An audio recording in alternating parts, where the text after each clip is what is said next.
It can be done. It is being done. It's about innovation. It's about behavior change. It's about having the right level of enthusiasm to really bring a change in our lifetime. Plastic pollution. You've seen it all around you, in landfills, on shorelines, and microplastics are even making their way into our soil and blood. But how is plastic pollution linked to poverty and development? In this episode of Expert Answers, we get into just that. Humanity's use of plastic has grown exponentially since the 1950s. We designers aren't deliberately trying to replace other materials. Plastics simply make the designer's job easier. Today, 9 million people worldwide are employed in plastic production and processing. They may be lightweight, strong, and affordable, but plastic pollution causes huge damage to the environment, human health, and the economy. In fact, it's costing us billions of dollars each year, and plastic waste has doubled between 2000 and 2019 to almost 400 million tons. 2/3 of this is from what we call single-use plastics, and of that, 40% comes from packaging, like plastic bottles or plastic bags. But less than 10% of all plastic waste is actually recycled. The ramifications of this waste are immense and felt everywhere. However, there's hope, and there are things that we can do to beat plastic pollution. To tell us more about this issue and how an organization such as the World Bank is responding, let's hear from Anjali Acharya, who leads on the World Bank's work on marine plastics. Anjali, welcome to Expert Answers. Thank you so much. So Anjali, we've all seen how plastic pollution has been littering our cities, towns, beaches, oceans. What challenges do you think plastic waste presents to people that live in low and middle income countries? Absolutely. Plastics has now become a scourge in our lifetime. Our overconsumption of it, our quest for incredible amount of convenience has led to this profusion of plastics. Now everywhere you go, cities, river systems, even the top of Mount Everest, it is ubiquitous. And this is especially stark in low and middle income countries because in these countries, the infrastructure services and waste management has not kept up with this explosion of plastic pollution. Now on the one side, you do have sachet economies. You have low-income communities that have benefited from those affordable shampoo packets, etc. The downside is it's not easily recyclable. So how do you balance this out? Plastics and addressing plastic pollution is a question about justice and equity.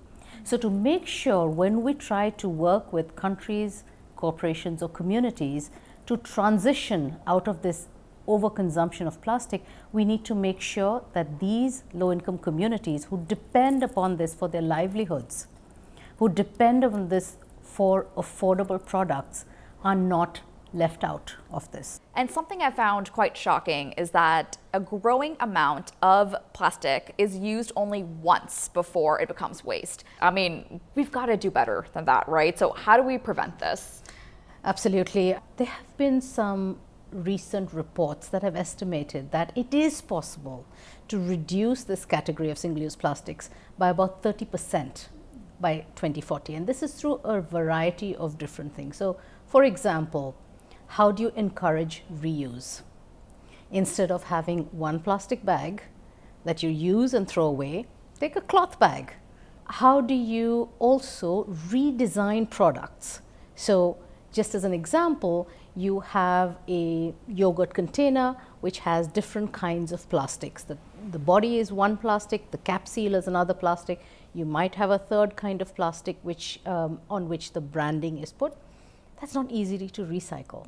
So how do we get in place regulations and incentive processes for people to move away from these multi-layer plastics, as they're called, to something that is more easily recyclable? This is known as design for recycling. And also trying to think through different kinds of market-based instruments and different kinds of fiscal instruments. Should we put a tax on certain types of single-use plastics? Not all single-use plastics have affordable alternatives, but many of them do. There are countries where they are looking at innovation. So instead of having a plastic straw, they are using bamboo reeds. Already you see in many countries like the Philippines or India, they are experimenting with refill reuse systems. And they pay an amount which is less than what they would pay. It's also cost effective. Also cost effective. So these kinds of systems that are customized and really represent innovation, whether it's in terms of technologies or it's terms of business models, but really work for those individual communities. These are things that we really want to accelerate and bring about powerful transformative change. And tying it back to the World Bank, what is our organization doing around this plastic pollution issue?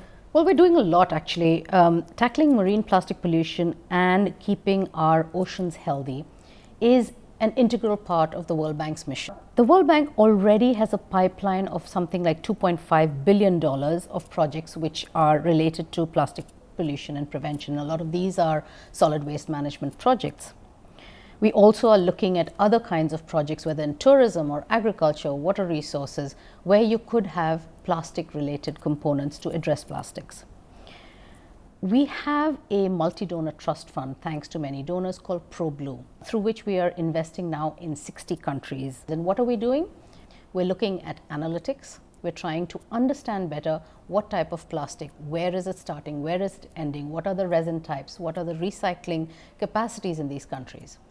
The second block of work that we're doing is policy support. We're working with countries to really understand and unbundle how they will strategize on the kinds of plastic policies. Should they put in a tax on plastic bags? Should they phase out certain kinds of plastics? What is the appropriate strategy for that particular country, for their specific context, whether it's the waste context or their socioeconomic context? So Anjali, before I let you go, I wanted to end on a bit of a personal note. Tell us more about what got you started in the fight against plastic pollution. I mean, I grew up in India. I remember a time when plastic bags was not common. We drank soda out of glass bottles, which we took, and it was a container deposit refund system. You had to return the glass bottles. If you broke one, you got into trouble, and you had to pay for it. And over the years, there was this remarkable and tragic increase in the amount of plastic that's available everywhere. However, in the last few years, and I've been to Delhi recently, I have seen the power of people, the power of corporations, countries, and communities coming together to be able to adjust and rethink their relationship with plastics. And this is important because they're fed up of seeing this on the streets, on the, in the river systems, when they're going snorkeling or they're going fishing. And so they have determined to make progress. So the governments are putting in place policies, corporations are rethinking the way they use plastics, and communities are starting to clean up and make sure that plastic is appropriately recycled. So today in Delhi, I do not see as many plastic bags. And in fact, it's not allowed. Not to say that you don't see some of it, but it's not allowed. And this is a very optimistic and positive move that I've seen. It can be done. It is being done. It's about innovation. It's about behavior change.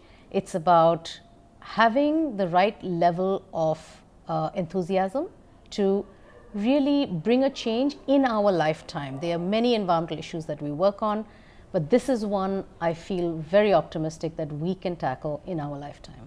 I think a powerful note of optimism to end on. Anjali, thank you again so much for joining me on Expert Answers to talk more about the issues surrounding plastic pollution. Really appreciate your time. Thanks a lot, Shri. Thank you. A huge thanks to Anjali for joining me to talk more about plastic pollution, the dangers, what lies ahead, but also what we're doing to better fight plastic waste. That's it for this episode of Expert Answers. I'm Srimati Sridhar. Thanks for joining me, and see you next time.